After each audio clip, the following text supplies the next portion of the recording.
Once again, good afternoon to you all, and you are welcome to today's class.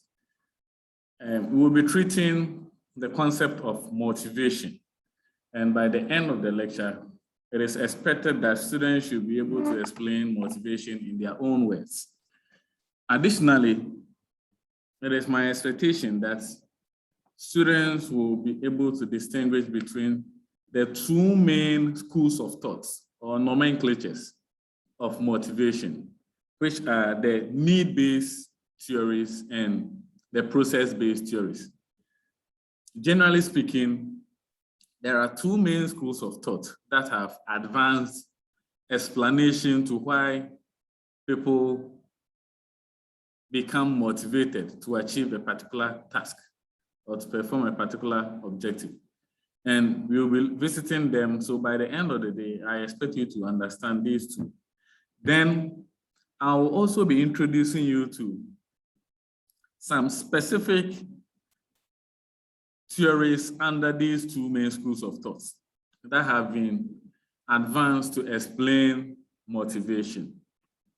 And it is my hope that at the end of the lecture, if you do not learn anything, you will be able to at least appreciate some of the issues that has to do with the concept of motivation. All right, so let's begin. Definitionally, motivation has been explained as the desire to achieve a goal or a certain performance level. So when we talk about motivation, generally what comes into the mind of the readers or the audience is that it is about someone's desire to achieve a particular goal or a certain performance level. Now, when we bring it to the organizational context, then we can say that motivation is an individual's drive to achieve their set objectives, okay? And outside the organizational context, it could be anything that you have the penchant or the drive to pursue or achieve.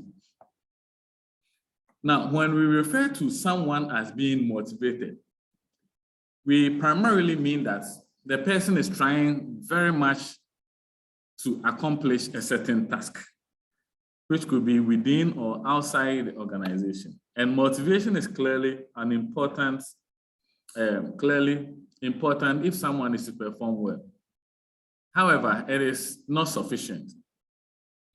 The explanation from this part of the bullet is that when it comes to the performance of a task, whether in the context of an organization or outside the organizational context, motivation plays a crucial or a critical role in it.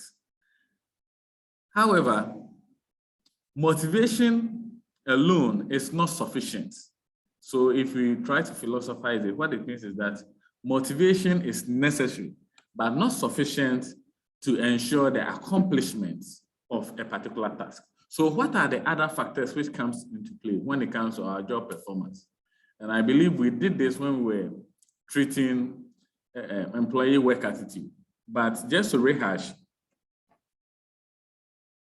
and the ability and also the environment within which you perform the task are all important factors that come to play when it comes to the measurement of an individual's job performance and as a task performance. So we are trying to say that even though motivation is crucial towards the performance or the achievement of a particular objective, it is not sufficient. Rather, the individual must have the ability or the know-how to execute the task. And again, the environment within which the task is also going to be performed must be supportive. Okay. Now, once all these conditions come into play, then we can say that motivation within the right context can yield adequate performance. So all the explanations are here. Let me see if I've left anything out. So ability is also important and sometimes the key determinant of effectiveness. Ability refers to the knowledge and skills required to perform a job. So you could be motivated to, let's bring it into the context of the classroom as students. Your motivation could be what? To get first class. But the motivation alone is necessary but not sufficient. First of all, you must have the ability to get the first class. And this ability can fall within the domain of sitting down and learning very hard to acquire the understanding which we expect from you. Okay. Then again, another instrumental factor which can also affect your achievement of first class is the environmental factors. So within the classroom context, even if you have the ability and the motivation, but you are not getting the requisite resources, which is teaching materials, internet facilities for you to be surfing the line to upgrade your knowledge of the current happenings, then you will find yourself wanting in the long run. So in a nutshell, motivation can be construed as very much crucial to the performance of an individual. But performance in its strict sense is a function of not only motivation, but ability and environmental factors. So what actually motivates people? This is a simple question, but demanding quite complicated and convoluted answers. The reason why some people try to reach their targets and pursue excellence, whilst others merely show up at work and count the number of hours which is remaining for them to go home, is multivariate. In other words, so many variables account for these differences. So as with many questions involving human beings, the answer is not simple. Instead, there are several theories that have been advanced to explain the concept of motivation, or why people get motivated, or people have the drive or the strive to achieve excellence in their life or daily activities. So in order to understand, or at least attempt in answering this question, we will discuss motivational theories. Generally speaking, motivational theories can be categorized under two main nomenclatures. And what are these nomenclatures? We have the need-based theories, then the process-based theories. So if you take all motivational theories and you put them together and you try to find out the commonalities among them, you will realize that a number of them can fall under the umbrella of what you call need-based theories. And what these need-based theories try to do is that they try to explain the need which is propelling an individual to pursue excellence in life. Then we also have the process-based theories, and these are theories that try to explain the rationale or the thought process which an individual goes through in an attempt to pursue excellence in life.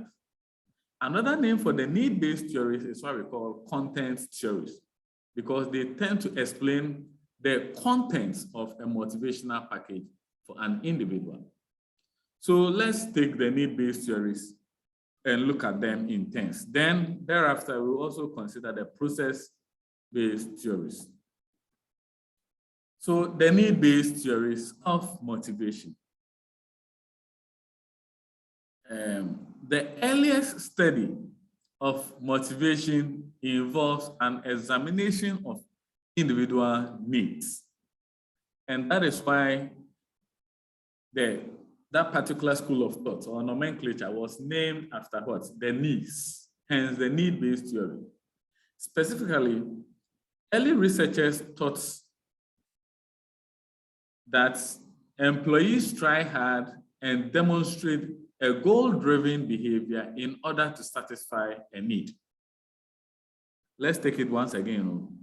Specifically, early researchers thought that employees try hard and demonstrates a goal-driven behavior in order to satisfy a need. So what this particular school of thought is saying is that basically, when we talk about motivation, it is the degree to which an individual strives hard and demonstrates a goal-driven behavior to satisfy a need, which means that such individuals in their own introspection, or if you like, in their own quiet time, as a result of their reflection, they realize that there are certain things that they are lacking in life. And so to fill that vacuum, they have to strive hard to fulfill that particular need. So that is all that the need-based theory is trying to say. But there are several nuances and directives we'll be looking at very soon.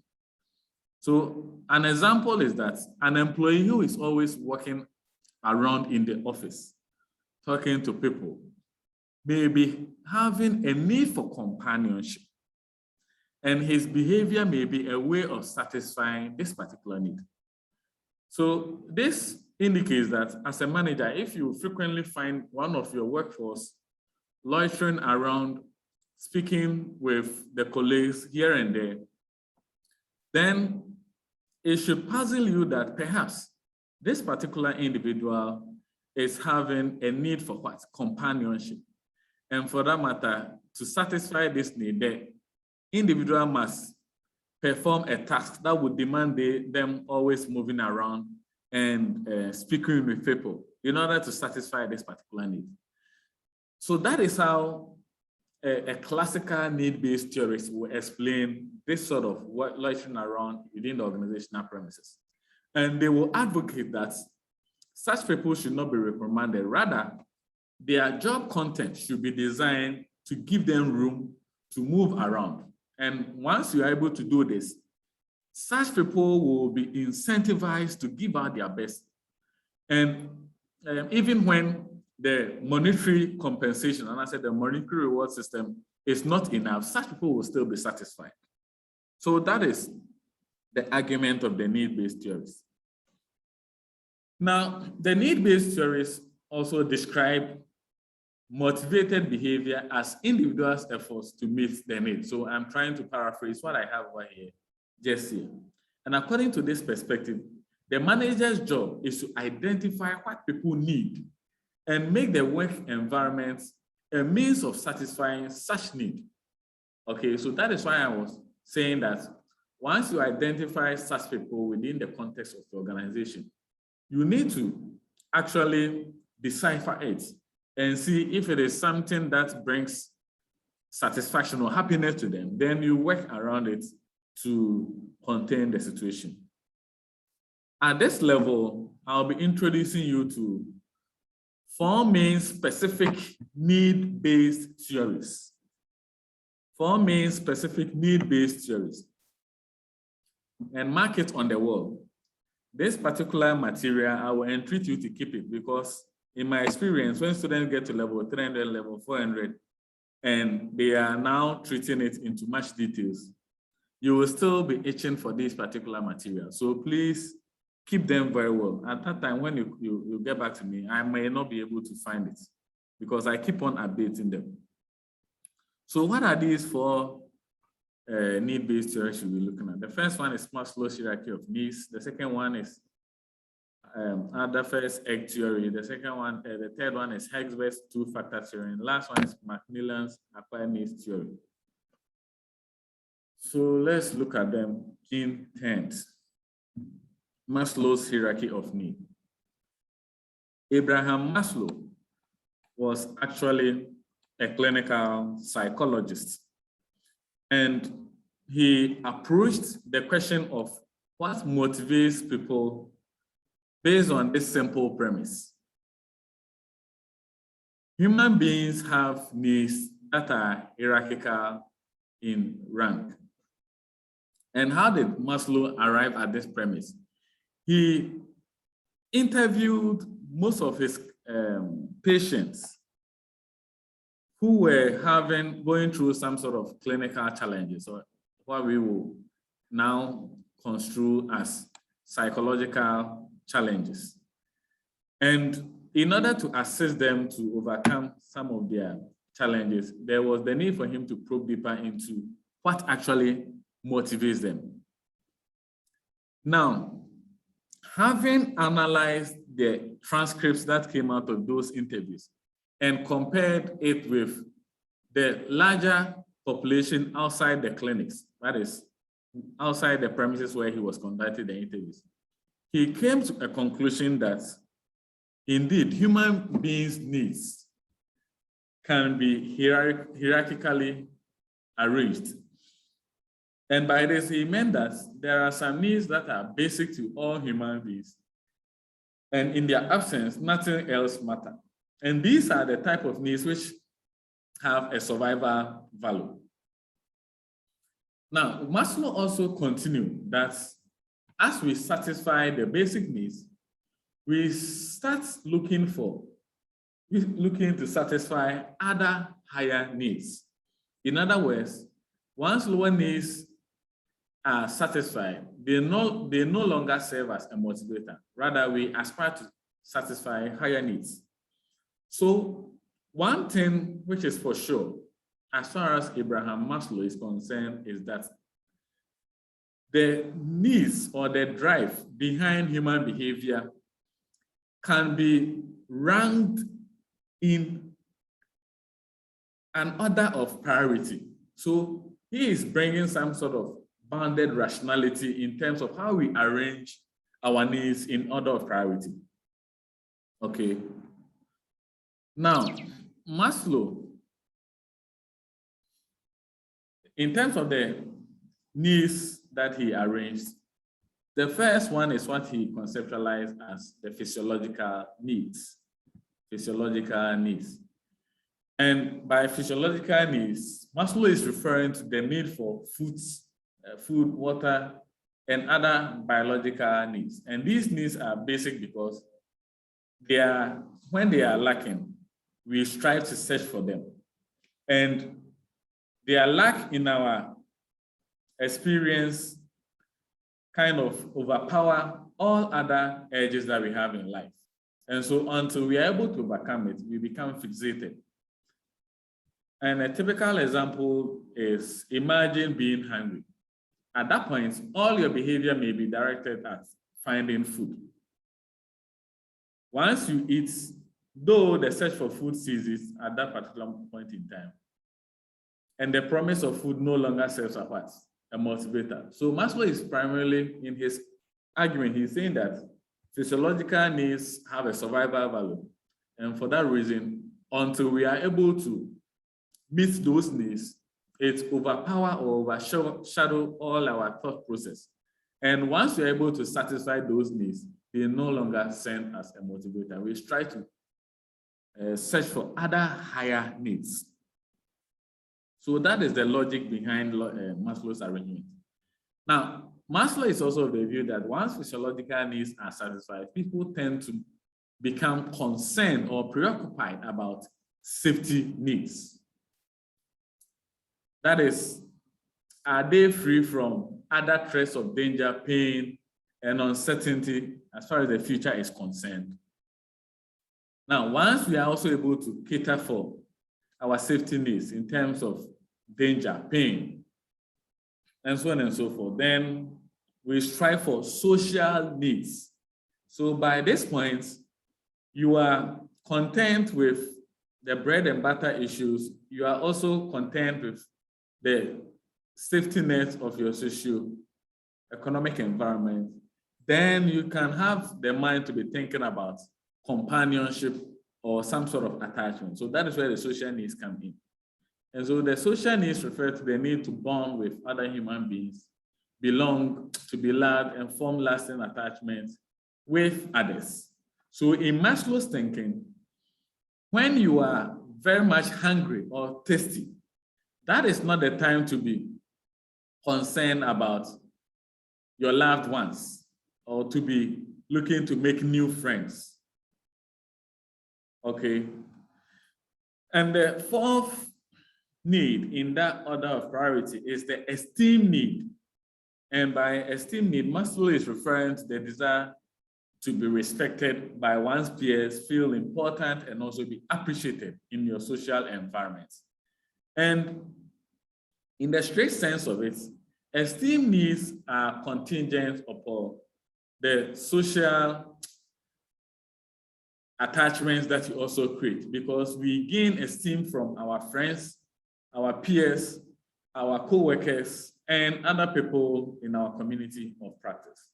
So Maslow is saying that if you are hungry or thirsty and you are not getting food to eat, that is not the time to be thinking about whether you are very much important in society or not, because this, you can, without this feeling of importance, you can still survive on food and water and so on and so forth. And the final stage, according to Abraham Maslow, is the need for self-actualization. And by self-actualization, Maslow is primarily referring to the degree to which an individual can become the best potential, can live to achieve the best potentials in life.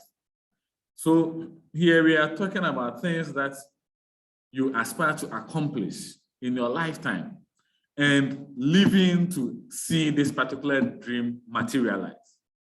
And so in the strict sense of it, Maslow will characterize people like Albert Einstein, Mark Zuckerberg, Bill Gates, and so on and so forth, to have self-actualized, because these are the people that are actually pushing the frontiers of our current generation ahead. So this is a diagrammatic illustration of Maslow's hierarchy of needs, and in order of priority, the more pressing ones, which are the physiological needs, are at the bottom here, whereas the self-actualization ones is at the apex. And the size of the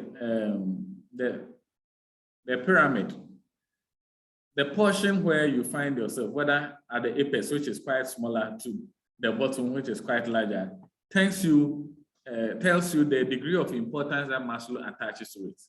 So Maslow is saying that these ones have a survival value. That is why he has placed it at the bottom, and for that matter, it occupies a larger chunk of it. And then the safety ones too is quite larger, but not than this one. Then belongingness, esteem, and so on and so forth. Now, a major criticism that has been leveled against Maslow's hierarchy of needs, and as a Maslow's theory, is that of the order in which the needs are ranked.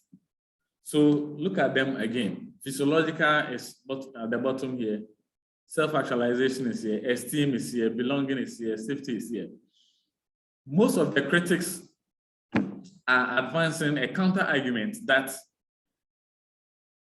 it is also possible for people to satisfy their physiological needs, but right after that, they will be concerned about belonging needs before perhaps coming to safety needs or esteem needs.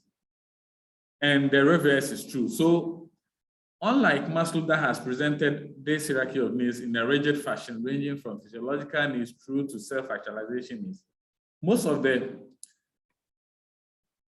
authorities that have leveled counter-arguments are of a different opinion that the way Maslow arranged the needs can also be altered and yield similar results.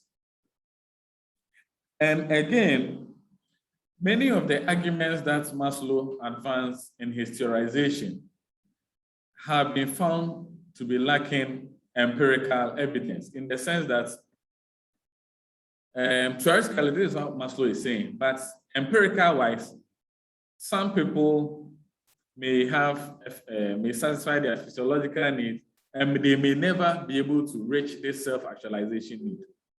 Whereas others also believe that in their mind's eye, and I say in their lifetime, the most important thing that they hold in high esteem, and which construe their self-actualization, is not actually how Maslow also operationalizes it. And so whereas for someone, self-actualization could be becoming the manager in his company or becoming the first person in his family to go to a university. That might also be different for another person. And so this subjectivity in the conceptualization of these concepts makes it very much difficult for people to accept Maslow's idea. But having pointed some of these criticisms out, Maslow's theory on motivation, as we speak, is one of the most cited theories that have been used to explain why people become motivated. Now, the second motivational theory that we'll be looking at is Alderfer's egg theory, Clayton Alderfer's egg theory. And the egg theory is primarily a modification of Maslow's hierarchy of need. Now, Alderfer is of the view that Maslow is making a cogent argument, except that some of the issues have been overemphasized. And so it makes it very much cloudy and difficult to follow the theorization. So instead of the 5 needs that are hierarchically organized, Alderfer is proposing that basic needs may be grouped under 3 main categories. And by basic need, he is talking about the drive behind human behavior can be categorized under 3 main labels, which include existence, relatedness, and growth needs. Hence, the egg you see over here, the E stands for existence, the R stands for relatedness, and the J stands for what? Growth. Existence corresponds to Maslow's physiological and safety needs, whereas relatedness corresponds to Maslow's social and esteem needs. Esteem belongs to the relatedness because we gain our sense of worth, whether high or low self-esteem, based on the feedback we get from people surrounding us. Then the growth need also refers to the self-actualization component of Maslow's hierarchy. So he has actually compressed Maslow's theorization into just 3 main categories, which we use the label egg to represent. Now, unlike Maslow's hierarchy of needs, which ranks the human needs in order of priority, the egg theory does not rank needs in any particular order and explicitly recognizes that more than one need may be operating at a given time. So Alderfer is saying that in the strict sense of it, or in our general daily experiences or encounters, we do not, our concern about food, water, clothing does not sit idle from our concern for our safety or security. There could be circumstances where you are looking to be concerned about these 2 different issues simultaneously. So Alderfer is granting some room for some of these laxities to be appreciated. Moreover, the theory has a frustration regression hypothesis. Please note it. The theory also has a frustration regression hypothesis. And this is one of the core issues that the critiques of Maslow's hierarchy of need relies on, the frustration regression hypothesis. Now, the hypothesis states that individuals who are frustrated in an attempt to satisfy one need may regress to another need. Let me take it again. The frustration regression hypothesis states that individuals who are frustrated in an attempt to satisfy one need may regress to another need. So let's go back to this one and look at it again. Using this to explain the frustration regression hypothesis, Alderfer is saying that if in an attempt to achieve, for instance, esteem needs, an individual fails at this, that will not be the end of the world. The individual will rather regress to a particular level where they have a lot of mastery and control over. So that could be the achievement of belongingness and loudness.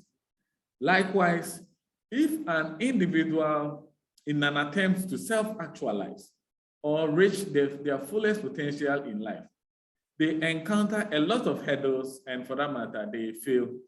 Such people may regress to stay at that part of their life where they have a lot of mastery, and for that matter, it is generating high level of esteem for them.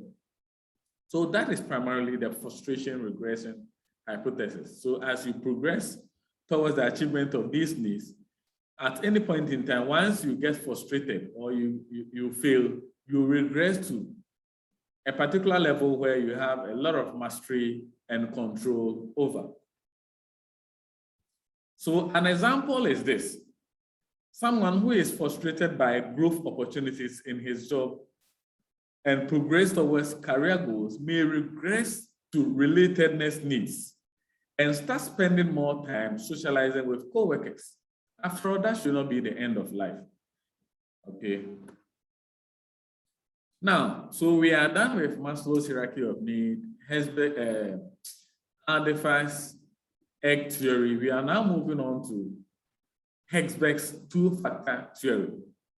Herzberg's two-factor theory.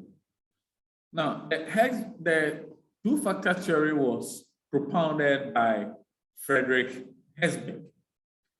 And let me add at this point that predominantly motivational theories are propounded by psychologists, ranging from clinical psychologists to industrial organizational psychology. And so that explains why they have a lot of control over it when it comes to the application to the real world of work. Friedrich Herzberg's approach to the question of motivation came in a different way. Now, Herzberg approached the question of what satisfies, what motivates people, and I said what drives people to accomplish a need in life by asking individuals this particular question. So his question was, what satisfies them on their job and what dissatisfies them? Okay, and by asking this particular question, Herzberg came to a conclusion that there are certain aspects of the work environment that satisfy employees, which are very different from other aspects of the work that dissatisfy them. So we are saying that Herzberg tried to understand human motivation by posing the question of what satisfies employees and what dissatisfies them. And based on the answers that he was able to generate, he came to a conclusion that certain categories of factors within the work environment actually assist in satisfying employees, whereas certain factors also within the work environment dissatisfy them.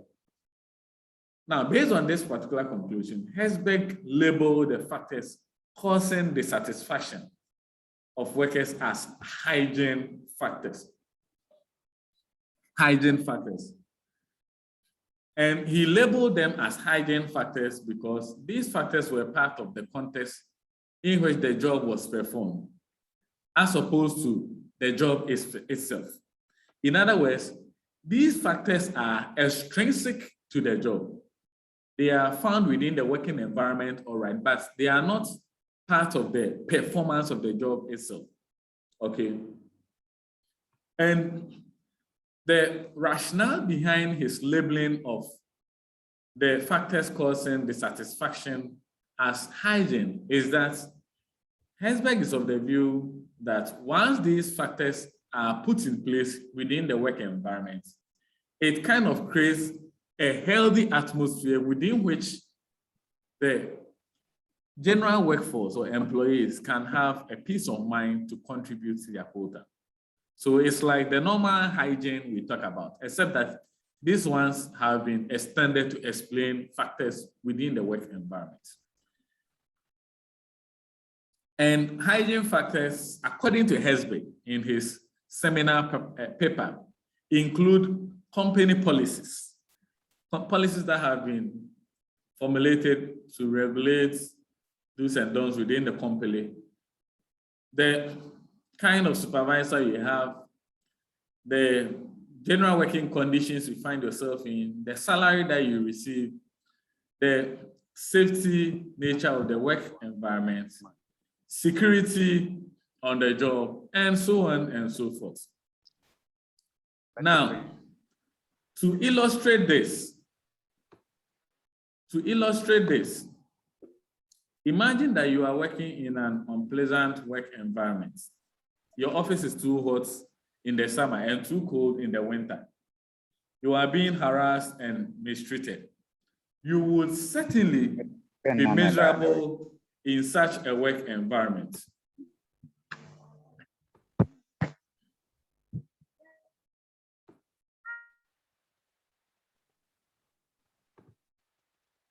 Okay, so you will be certainly miserable in such a working environment, because when it is summertime, you are finding it very much difficult to work, and when it is winter too, you are finding the weather condition very much harsh to work with. Okay, so these are some of the hygiene factors that has been presented. Then, in contrast, motivators are also factors that are intrinsic in the job. So we are saying the hygiene ones are outside the job. Then the motivators are within the job itself. And such include the achievements, recognition, how interesting the work is, the number of responsibilities you have to accomplish, the opportunity for advancement and growth, and so on and so forth. According to Herzberg's research, motivators are the conditions that really encourage people to try harder. Now, let me explain that particular point again. Herzberg is saying that when you take a sober look at motivators and hygiene factors are the ones that are within the work environment and external to the individual. And so it is very much difficult to control them, particularly if employees are not satisfied with it. If you take salary, for instance, salary increment is almost always not sufficient for employees. All right. But Herzberg is trying to say that if you are able to focus your attention on motivators such as making the work more interesting, you will realize it will get to a point in time in the life of the employee where there might be no salary increment, but because of the passion they have for the job, they will still be incentivized to contribute their quota. And so, in the strict sense of it, Herzberg is admonishing managers, HR professionals, and other professionals to be more concerned about how they can use motivator factors to get the best out of employees instead of focusing pretty much on the hygiene factors such as salary. Now, this is the argument Herzberg is advancing. I don't know if you agree with him or not. So we'll come back to it later on, because some of these theories, don't forget, they were propounded in different cultural contexts. So Herzberg's one, for instance, was initially conducted in US and then further on replicated in Canada and in other countries. And we realize in all these jurisdictions, we are talking about what? Individualistic contexts, where almost always these kind of conditions are very much in order. Okay, but think about it in Ghana. Will you say because of your interest in the work you are doing, or because the responsibility you find yourself with, as far as your job is concerned, you are not so much prepared for no salary increment for about 5-year period. And I believe the answer will be no. So as you read, don't take them in wholesale as they come, but be thinking through and be reflecting about it in your context, in the organizations where you are working, to see whether if you are a manager, you will be in a position to actually administer some of these things that they are talking about. Now, Acquired Needs Theory by David McLennan. Acquired Needs Theory by David McLennan. Now, McLennan is also a trained clinician. Once again, make sure all your microphones are off. According to this theory, so according to the acquired needs theory, individuals acquire 3 types of needs as a result of their life experience. So McLennan is primarily saying that in the course of your life, you will be encountering a lot of things in your social environment. And this will expose you to the acquisition of 3 types of needs, which are the need for achievements, need for affiliation, and need for power. So basically, the acquired needs theory is about the encounters you have in your life as far as need for achievement, need for power, and need for affiliations are concerned. And McLennan is also saying that all individuals possess a combination of these needs, and the dominant needs are thought to drive the individual's behavior. So just like having the big 5 personality traits I talked about, we all have it in us, but in different continuum. So depending on the one which you have in abundance, that one may be spearheading your day-to-day or your drive to achieve a particular objective. Now, McLennan used a unique method called thematic apperception test to assess the dominant need. So the question is, how did McLennan in the first place arrive at this conclusion that all individuals possess a combination of 3 needs, which are need for achievement, affiliation, and for power? McLennan is also, he actually was a clinical psychologist, and they have a projective test that they use to analyze the patients or the clients that come before them in order to diagnose the challenging or the pressing problem they are facing. And so thematic apperceptive test is an example of the projective test that clinical psychologists use. And what this test does is that the client or the person who is facing or meeting the clinician is presented with an ambiguous picture. And the clinician asks them to write a story about this ambiguous picture. Okay. So after presenting the ambiguous stimuli to the client, they are asked to take a look at the picture. Then they are asked a series of questions in order to help the person write a story or an essay about it. Now, based on the outcome of your story, then they are able to find which of these 3 factors actually, 3 things actually dominates in your narrative. Okay, so the idea behind thematic apperceptive test is that the stories that people write about the ambiguous picture they are presented with, or the photo they are, when it's portrayed to them, would reflect how their mind works and also what motivates the person. So I'm going to present you with a similar picture for you to quickly give me feedback of what you think, who the person is, what she is doing, why she is doing it, and so on and so forth. So let's quickly look at this particular picture.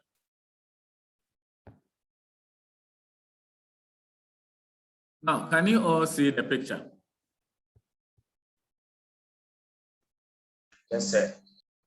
Good. So I will need a volunteer. Someone should volunteer to be interacting with me. Who would like to volunteer? Rekon. Okay, good. So now, Rekon, take a closer look at the picture.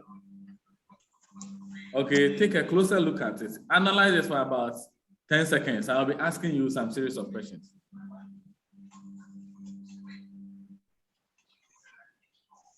Apart from Rekon, all of you, your microphones should be off. I didn't put yesterday. George Amwa, for the last time, your microphone should be off.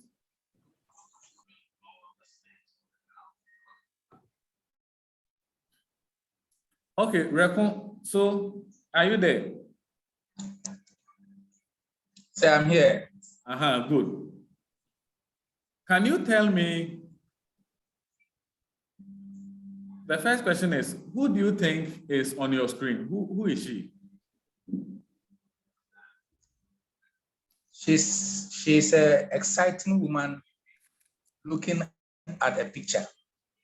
Okay, good. So what kind of picture do you think the person is looking at? The picture she's looking at is probably might be a picture that excites her so much. Okay, so can you give me an idea what specifically you think is exciting her from the picture? This is brainstorming. It may be her. It may be what? It may be her. It may be her child, maybe her daughter's birthday picture. Okay, daughter's birthday picture. All right. Now, looking at the environment, where do you think she is currently finding herself? She finds herself in an office. So you think that this is her office? Yeah, it's an office. Okay, thank you very much, Rekon. Yes, it will be an office, yes. Now, I need another volunteer. Who would like to interact with me? I need a female. Grace. Grace, good. Now, Grace, can you tell me who you think is on your screen? It's a lady at work. A lady at work. Why do you think she's at work? Looking at the background, I could see she's in her office. Okay. Looking at her face, what do you think is happening? She has seen something on the picture. That's why she's smiling. Okay.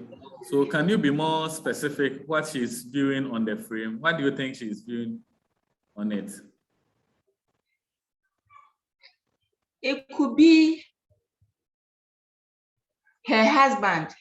It could be herself. Okay. Maybe a picture that they just brought to her, and she's so excited to look at it. Very good. Yes. Thank you very much. Now, I need a third volunteer. This time around, a gentleman. Christopher, are you there? Christopher Kumsin. Okay, any gentleman can volunteer.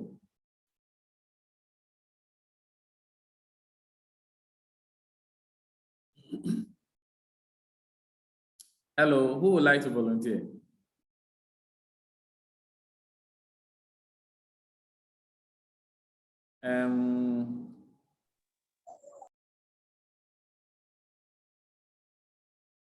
David, are you there?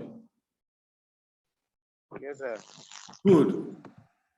So, David, Yes, sir. Can you tell me something about the picture on your screen? Well, in fact, I can see that she is looking at a very nice picture of her. That's really exciting. Okay, so she's looking at a picture of herself. Yeah. Okay. But do people, anyway, that is your opinion. Thank you very much. Yes. So one last person. A lady can help me here.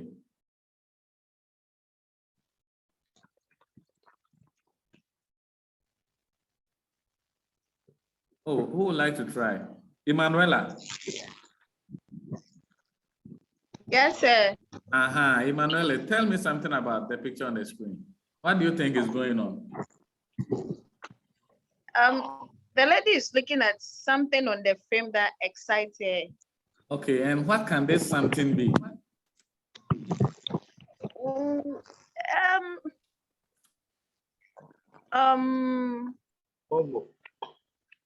Maybe an event she went to that maybe they took pictures with friends and families. Okay, good. With what, friends? You mean friends from work or where? Oh, friends, it could be from work. Yes, work or other places, or friends she has stayed for long. And by event, is it a social event or it is a professional event, like for promotion and so on and so forth, a career advancement? It could be for a career advancement. Maybe she received an award and a picture was taken. And okay, good. Your name again is what? so you just call me now, Emanuela. I'm not looking at the screen. Good, Emanuela. Because I'll be making comments about all the things that all of you are saying. Oh, okay. Good. So let me take it from Emanuela's end. Now, if Mark Leland is analyzing all the responses and the stories you people are trying to make about this particular picture, I'm gonna say, in the first place, we are saying he believes that individuals' needs fall in three main continuums, which are need for achievement, affiliation, and need for power. Now, so when he asks you to tell a story about such an ambiguous picture, and you end up making up stories about excitement about your child, excitement about your partner or your any sort of relationship, like the first three volunteers did, then Mark Leland will label you people as having this need for affiliation dominating the remaining two. Please, are you following? Yes. Now, because in your story, the running theme was about a picture about my child, a picture about the husband, a picture about friends at an event, then Mark Leland will construe all these narratives as being dominated by need for achievements. And so to incentivize such a person, it means that particular need should be part and parcel of the compensation and benefit administration that is administered. So basically, I'm talking about the reward management system in the organization.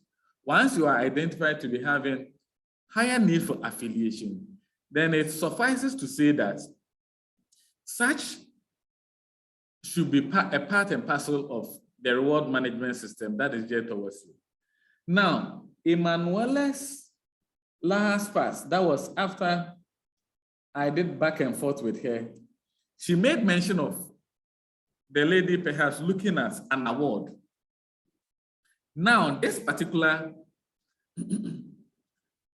statement could connote with the need for achievement. The need for achievement. So if assuming in all your narrative, the story that you narrated, the running theme was about going into perhaps an end of year ceremony where you were given a citation or an award, and so you are so much fascinated about it, and you can, excuse me, you are so much happy and you are reflecting about it at the office. If this is the sort of narrative you are having, then Mike Leland was saying that your need for achievement dominates the two other needs. And for that matter, such people should be immediately recognized or rewarded either verbally or any other form once they accomplish a milestone in their career. Because such people have a higher need for what? Achievements. All right. And when I talk about TAT, or the thematic apperceptive test, this is a typical example of it. Because with this particular picture, if in fact I ask all of you to independently write a story about a picture in front of me, some may even end up telling me that this could be the person's reading room in the house, okay? And the environment may not necessarily be the office. Others may also equally indicate that it is about an office setup, and so on and so forth. Okay, let me take some questions. Rekon, is your hand up? Yes, sir, my hand is up. Good, go on. Hello, sir, my hand is up. Go on. Sir, okay. Sir, I'm having some difficulty with this particular theory. Which one? The McClellan Look at one? the picture you. Yes. No, the picture you just presented. Yeah. If you present such a picture to me, and I look at this picture and I come out with how my opinion form about how I see how the image in the picture. I don't think you can base on it to actually conclude my interpretation of the picture as the kind of feeling that you can elicit from me in terms of a business organization or something, or to know my mind about the kind of thought I have with regards to things maybe I may want to get from a business, or I may be very exciting in a business setup. Because if this picture had also been maybe a soldier man who is going for a war, it will also elicit a different interpretation, or it will form a different opinion so far as that picture is concerned. So I don't seem to agree with that particular theory. Okay. And I think there's another one you showed. I think it's Frederick, whatever. Hesrick. You also said that, yes, if you can roll back, I saw some issues, but I wanted to ask a question if you can go back there for me. That one too. Okay, yes. The Frederick, not the Maslow, the other one. Yes, this particular one. Some of these theories, I think any person at all can even come out with these kind of theories. Because if you tell me that I'm in an organizational setup and the things that are in the organizational environment is what you call them hygiene factors, something like supervision, working conditions, salary, safety. Everybody knows that if you find yourself in an organization where all these things, these working conditions or salary or safety are enhanced in that particular environment, it really motivates one person, or a worker or a staff or an employee, to give out its best. So it doesn't really need somebody to couch a theory to say if all these things are available, that is where a person can bring out his best out in the environment or in the business. So I don't seem to agree so much with these kind of theories. I think the only theory that I'm pretending or I'm trying to agree with is the Maslow one.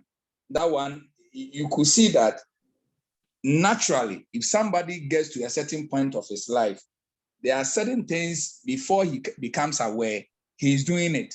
I mean, when you get to the apex point of the Maslow theory, where self-realization, you think you have gotten to a point where you think life is okay, life is good. Definitely, there are certain unintentional lifestyle or behavior that will come out from you. So if somebody is using such a theory to illustrate human behavior and how human beings behave, I think I seem to agree with that. All right, very so well. But let me quickly address words, them fast. Now, let me start from the Herzberg one. Okay.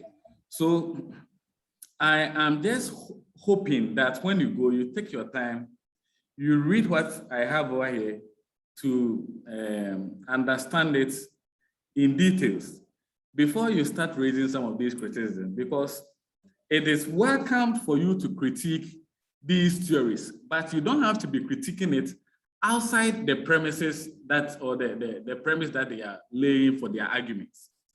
Now, in front of you, can you see me moving the cursor? I can see it, sir. I can see it. Good.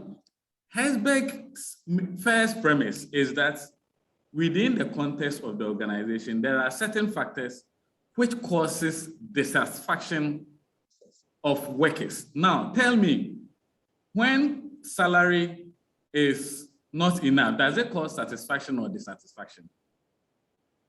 So it called dissatisfaction. So which part of what he's saying do you not agree? So and sir, until you are also able to, until you are also able to come out with an explanation to some of these issues that satisfy us and not, you have no basis of saying that this one is wrong. I don't know if you get it. So I understand you perfectly. So had it not been Mr. Frederick Herzberg, wouldn't I have known that if I'm employed and my salary is not too good, or the salary that I'm being given is not too good, it is this situation can bring some kind of dissatisfaction in the kind of work I do. Does it have to take Mr. Herzberg to let me know this, whilst I know wherever I'm working, if the safety of the environment, of the working environment is not too good, it brings some kind of dissatisfaction in the things that I do at so the difference between your style of thinking, the difference between your style of thinking and Herzberg is that Herzberg is an academician and they put people things down on paper for others to read. Whereas yours, well, you think you already know it, but you have not put it elsewhere. That is the difference between the two of you. Now, let me address your second one, which is the T80. Yes, sir.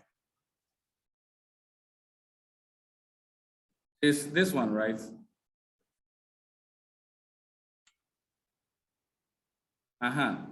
This one too, you are saying because what you might be having in your mind and writing in a storied form may be different from someone who is in a military circle. Perhaps he also coming out with a different story. Then that means so what I'm saying that the information he's trying to elicit from me, depending on the kind of picture or portrait he will show me, that cannot be the basis for concluding the kind of thought I have in my mind. Because if he has also presented a different picture, maybe a soldier at war, he would have also elicited something different. So he cannot use, yes, something different. Very good. So now listen to the thing about it. Now, I want to say there are so many things you could have said about this particular picture. There are so many things in the world, but because of your life experiences, I don't know when I'm explaining, it looks like you people, you do not pay attention. Some of these projections is as a result of your life experiences. So because in your life experiences, you have certain things in your memory, long-term memory. The moment you see this particular picture, it starts projecting it. Okay? So that implies that if you see a different picture, It will project something that you have already acquired in your life experience. So it is pretty much simple. Okay. And we don't expect the different pictures to illustrate the same thing. It will depend on your own experience. That is why me, for instance, in my candid opinion, the first time I saw this, what came into my mind was that she was looking at perhaps a citation. But all of you, I think yourself, Grace, and another person was also giving different opinion, which means different experiences, precisely, different experiences will lead to different projections from our mind's eye. And that is the beauty of the T80. Because they are... Mark Leland is saying that the things that we have in our mind's eye is a mirror to our motivation. And so once he is able to get into your mind's eye and understand some of the unconscious things going on there, by you projecting it on a paper or saying them out, then he is able to label you as having a need for achievement, affiliation, or power. Now, a constructive way to critique some of these things is that Mark Leland is as human as any of us, except that he is a trained clinical psychologist. However, all the interpretations that he will be making to our projected narratives will be subjective. Into me and my opportunity to make interpretations are based on my training. If I'm coming from the Sigmund Freud School of Thought, I might end up projecting something totally different from someone who was trained by perhaps Piaget, who is a cognitive behavioralist, and so on and so forth. So the interpretation of the clinician tends to be very much subjective. And this implies that at any point in time, you might have two different clinicians labeling and answer, trying to make sense of someone's story, but they will end up having different outcomes. So once you elevate the discourse to this level, then you know that you are having an academic discourse. So you can't just, it's okay. Now let's move on. Let's move on to the process-based theories.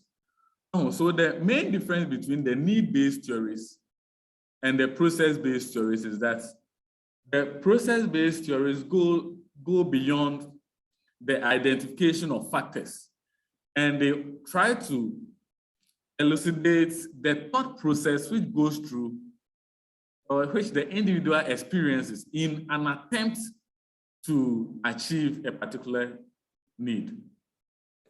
So they view motivation as a rational process. Maslow identifies certain kinds of needs and arranged it in order of priority. Now, a typical process-based theorist will say there is a rationality behind why physiological needs are down and self-actualization is at top. It means some level of thinking has gone through. So the moment you start analyzing a motivated behavior in this respect, then we say you are dealing with the process-based theories. Now, they also contend that individuals analyze their environment, develop thoughts and feelings, and react in certain ways. Hence, the process-based theories explain the mental calculations employees make to decide how to behave. So if someone is trying to pick a particular job offer A and offer B, if you want to understand the reason why the person is going for offer A and not offer B, the process-based theories will help us to understand the thought process that a person went through in order to be driven towards one particular job and not the other. And I'll be introducing you to just two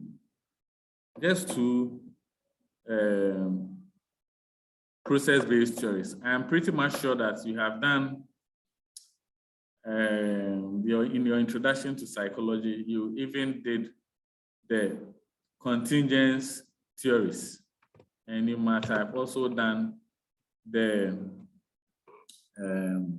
conditioning theories, the operant and the classical conditioning. So we are not going to look at them over here, but because we will be applying this one elsewhere, there is a need for you to introduce you.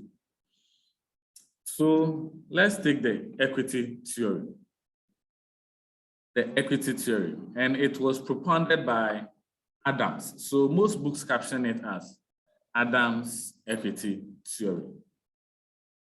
Now, Adams is of the view that individuals are motivated by a sense of fairness in their interaction. So as students, as you interact with each other, you are almost always looking out to the degree to which you'll be fairly treated by your supervisors, your lecturers, and any other people that you will be interacting with. Now, the theory also continues that our sense of fairness is as a result of the social comparisons we make. Now, what this means is that at any point in time, we are constantly comparing ourselves with our colleagues within a particular social environment. And we are trying to say whether we are being fairly treated or not based on the outcomes of our comparisons. Specifically, we compare our inputs and outcomes with other people's inputs and outcomes. So as students, you are comparing how much you are putting in, the effort you are putting in to attend lectures, participate in class discussions, participate in the quizzes and assignments, the end of semester exams, and the outcome, which is the results that you'll be getting. You are comparing your individual one with that of your colleagues. Now, the theory also continues that we perceive fairness if we believe that our input to outcome ratio we are bringing into the situation is similar to the input to outcome ratio of a comparison person, usually called a referent order. Now, let me link it to the class example again. You are comparing the effort you are putting in class and the results you are getting with that of a referent order, which is your colleague in class. So assuming you are working as much as harder as your colleague in class and you are all getting A at the end of the day, then you will feel a sense of fairness. However, assuming you are answering all the questions in class, the quizzes, you are blowing it, the assignments, you are getting 10 out of 10, then end of semester exams will come. You know, you have learned very well. The questions that came were the areas that you mastered. But at the end of the day, you will get an F. As compared to a colleague of yours who did not even show up in the course of the semester, he did not show up in class. The person was virtually mute. The person did not participate in the class assignments and quizzes, but miraculously, this person has gotten an A. Under such circumstance, then you will construe it as what being inequitable, which means inequity or injustice has occurred. So the basic premise of Adams' equity theory is that as individuals, we are constantly comparing our inputs and outcomes to the inputs and outcomes of a referent order. And whenever we arrive at the conclusion that our inputs and outcomes is yielding the same results just as the input and outcomes of a referent order, then we become satisfied. And it actually incentivizes us to work harder in future. Now, closely akin to Adams' equity theory is the distributive and procedural justice. Distributive and procedural justice. So, Adams used justice and equity synonymously. So when he says there is distributive justice, it means he is perceiving fairness or equity. And when he says there is distributive injustice, it means he is perceiving inequity in terms of fairness. The distributive one refers to the degree to which the outcomes received from the organization are perceived to be comparatively what? Fair. So, let me bring it back to the classroom example. Assuming you did all that there is to do in terms of the class participation, assignment, attendance, quizzes, and end of semester exam. And at the end of the day, you got a grade that you think you deserve. Then we can construe such a circumstance as what? A distributive justice. In other words, the parameters that was set to reward people for A, B, C, D has been applied to the latter, and you do not feel cheated. Now, with respect to procedural justice, it refers to the degree to which fair decision-making procedures are used to arrive at a decision. And so over here, we are referring to the specific procedures that leads to the administration of justice, whether the procedures were followed the same way for everyone, or it was tempered to favor some categories of people at the detriment of others. Now, procedural justice is said to have occurred when the same procedure is applied when dealing with every member of the organization. Now, procedural injustice is said to have occurred when the application is done at the whims and caprices of the one administering it. Okay, so people do not care only about reward or fairness. They also expect decision-making process to be what? Fair. So people are not only concerned about their outcome, but they are also looking at how their colleagues were treated, whether the same procedure was applied to yield similar results or otherwise for them. So basically that is about Adams' equity theory. Now, any question on Adams' equity theory? Any question on Adams' equity theory?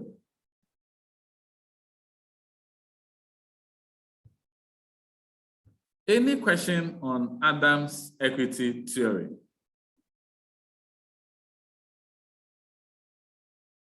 Any question on Adams' equity theory?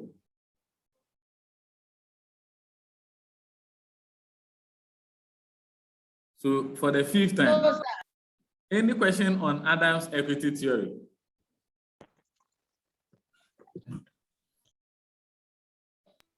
No, sir. Okay. All right, thank you. So now let's look at the next one. The last one is Vroom's expectancy theory. Vroom's expectancy theory. Now, the expectancy theory was propounded by Victor Vroom. And he is of the view that an individual's motivation to put forth more or less efforts is determined by the rational calculation in which the individual evaluates their situation. So from the outset now, the room is trying to say that whether an individual works hard or not, whether they put in much effort or less, it is based on their own calculation that they've done. And also the projections that they've made concerning the likelihood of their efforts. So that if they believe no matter how hard they work, their efforts will still yield unfavorable results, then it will not energize or incentivize them to work harder. Likewise, if they believe working harder can yield favorable results at the end of the day, then they will put in their all out. Now, according to this theory, individuals ask themselves three main questions to drive their decision whether they should put forth more effort or less effort. Now, the first question has to do with, will my efforts lead to high performance? Will my efforts lead to high performance? If the answer is no, then they will relax and apply less efforts. But if the answer is yes, then they will go all out and apply more efforts. And that is what Victor Vroom construed as expectancy. Expectancy. Now, the second question that individuals ask themselves is, will performance lead to outcomes? That is, if they decide to put in more efforts and they are able to achieve their performance targets for the particular period, will that particular performance that they have chalked within the calendar year lead to their desired outcome? So here we are thinking about, how do you call it? The outcomes of their performance. Now, if they believe that the attainment of their set objectives or performance target can help them achieve something substantial in life, then it will incentivize them to perform. Other than that, they will just relax and be killing time or counting time as it elapses. Now, the last component of the theory, the last question that they also ask in an attempt to decide on whether to put forth more effort or less is, do they find the outcomes desirable? And by outcomes, we are referring to the rewards that you'll be getting for attainment of performance targets. Okay, so they are trying to ask the question that the reward that they are going to get for performing exceptionally well, or performing within the context of the organization, is this something that they hold in high esteem? If it is nothing to write home about, then it will never incentivize them to work harder. So primarily, Victor Vroom is saying that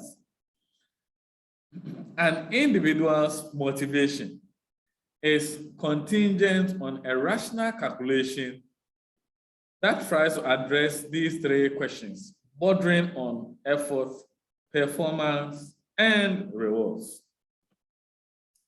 Any question on Victor Vroom? Expectancy theory. Yeah, hello, sir. Yeah, hello. Sir, the performance, you said, will the performance lead me to the outcomes? Yes. So what it means is that after you have put in much effort on a particular thing that you're doing, and at the end of the day, you think you have given off your best. Yeah. The outcome of it or the outcome of your performance will determine whether henceforth you put in your effort or less of your effort. Is that what you are trying to put across? You are okay. Let me try and use another example to clarify it. Let's use students' classroom and answer students' experiences as far as the academic ladder is concerned. Now, At the effort level, you should be thinking about issues like whether you attend classes, whether you turn in assignments that will be administered by your supervisors or your teachers, and whether you will be preparing from the beginning of the semester to the end of the semester before you write your exams. Those are the efforts, okay? Now, the performance over here can be construed as whether you are getting A's, whether you are getting B's, or whether you are getting C's, okay? Now, the outcomes of the performance could be your end target, which is to get a first class so that you will get job easily after the completion of your school. So if at the end of the day, getting the A's will still not help you find job in the work in the job market, then we are saying that the performance is not an instrument that can help you get work in the job market. Please, is it clear now?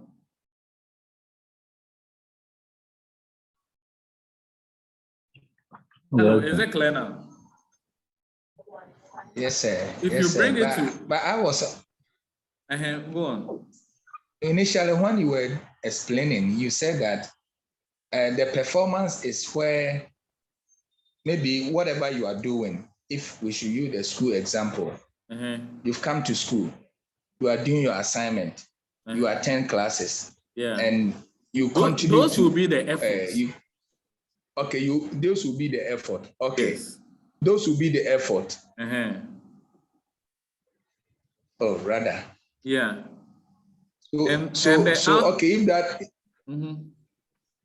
So I'm listening.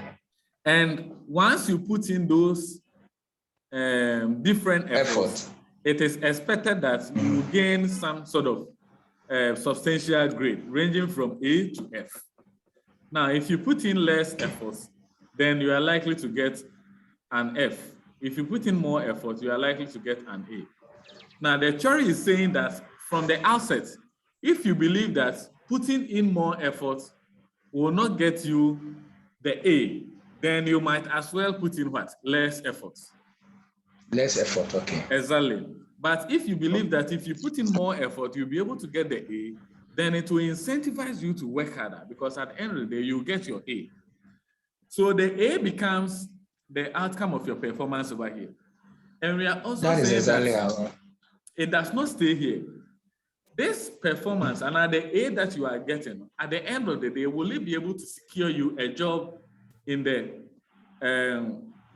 world of work? If at the end of the day, so that means the performance, the job that you are going to get will be your reward. Exactly. The job will be your reward. Okay.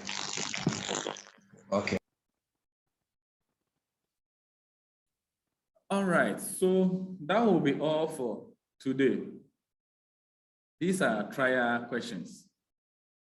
When you go, then you take your time to look at it. So the first one, managers assume that if an employee is not performing well, the reason must be a lack of motivation. Do you think this reasoning is accurate? What is the problem with this assumption? Who would like to attempt? The first question. Managers assume that if an employee is not performing well, the reason must be a lack of motivation. Do you think this reasoning is accurate? What is the problem with this assumption? Who would like to attempt?